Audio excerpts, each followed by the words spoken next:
Alright, so we got some proofs to go through here. Let's take a look. This is the first example that was given to you in your notes. It's a line segment proof, and they've given us a little bit of information to start with. That's our given information. And let's just mark down what they've given us so we kind of understand it. It says that df, so I'll label here from D to F, is equal to E to G. So if I start at E and go to G, those weren't even close to straight, but we get the idea. From D to F is equal to the length or distance from E to G. Okay, so given that that's true, what we're trying to prove, and I'll change to, say, yellow or something here, we're trying to prove that DE is equal to F to G. That one was a little straighter. So if those things are equal, it's supposed to be true that this segment, DE, will always equal the length from F to G when we have points on the line segment in this order.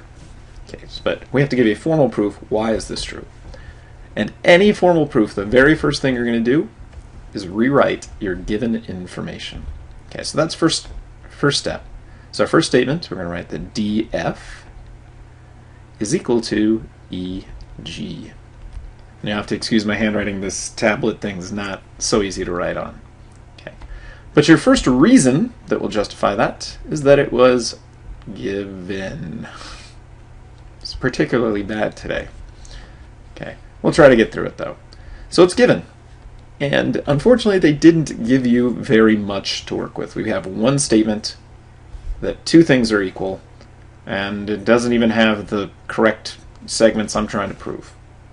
So, to be honest, we're kind of stuck already.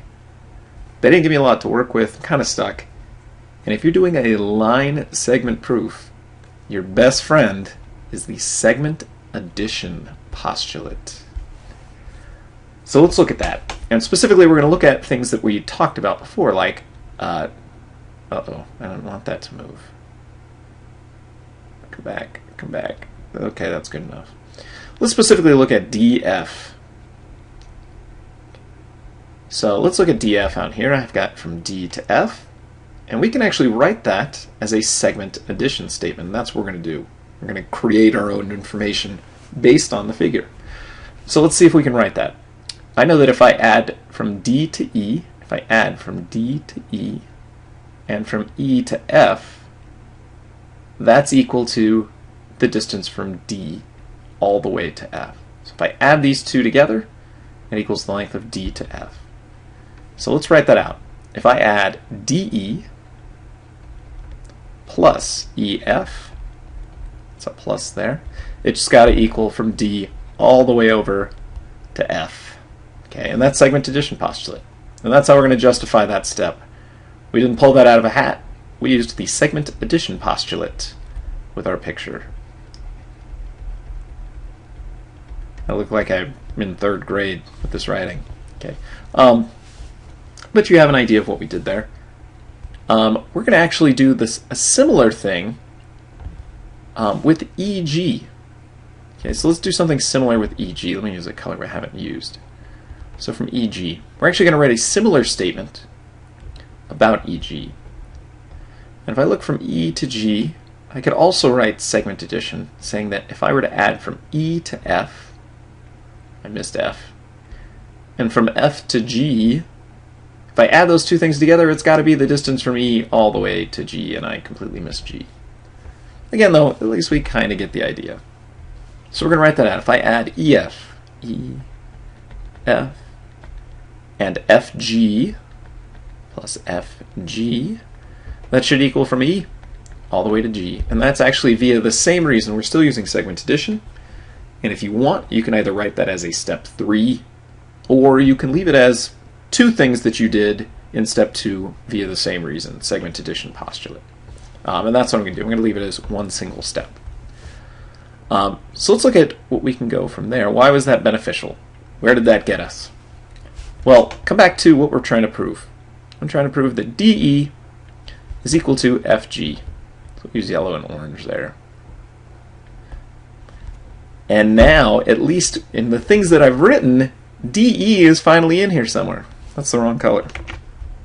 I said yellow. DE is right there. and FG is right here. So they're at least written somewhere. We're on the right track. But they're in our proof. So here's where this is going to be beneficial. Let's look at the things that we know now. I know that DE and EG are equal, and I know that these statements are true via the segment addition postulate. But here's what I'm more interested in. Let's take a look at DF. Okay, so DF is equal to, in this statement, it's equal to this big long expression, not that long, DE plus EF. That's what DF is equal to. Because these are equal, I should say these two things are equal, I can replace DF anywhere I want with this expression.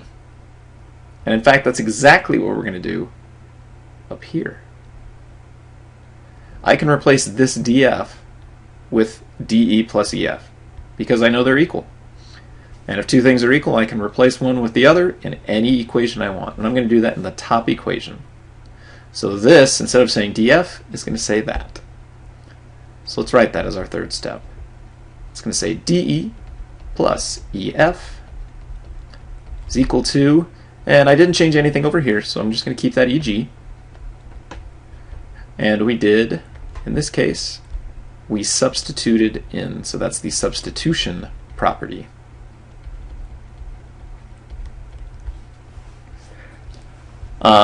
Let's see, what else can we do? Let's go to yellow here.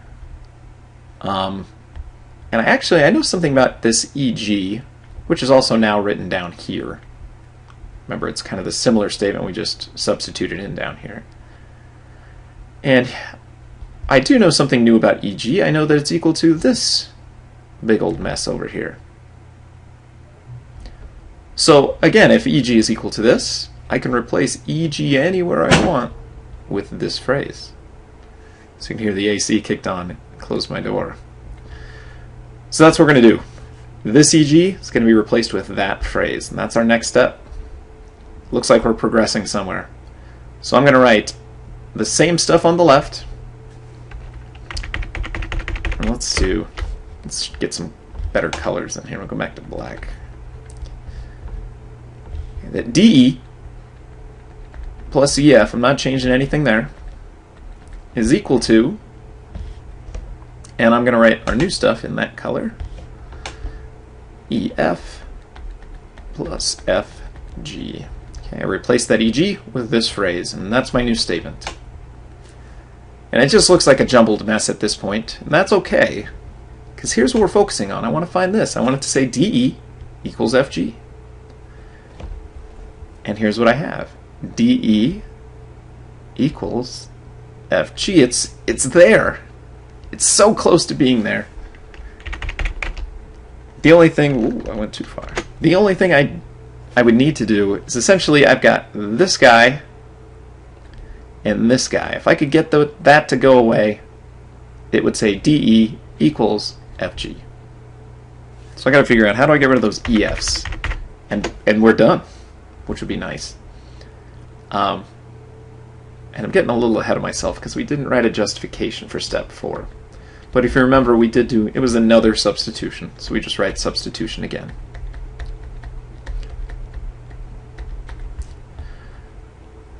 So we said here's DE, here's FG. I just want to get rid of these EFs. And because it's the same value on each side, we're going to do just like we do with numbers. Because it's a positive EF, if I were to subtract EF from this side of the equation, I have to subtract EF from this side of the equation. And in fact, those cancel out, and those cancel out, and effectively we've gotten rid of them. And it now says DE equals FG, and that's what we wanted to prove. You do need to justify the last step. Don't ever put proven or proved or done. That's not a reason. In fact, our last reason was we subtracted the same quantity from each side of the equation.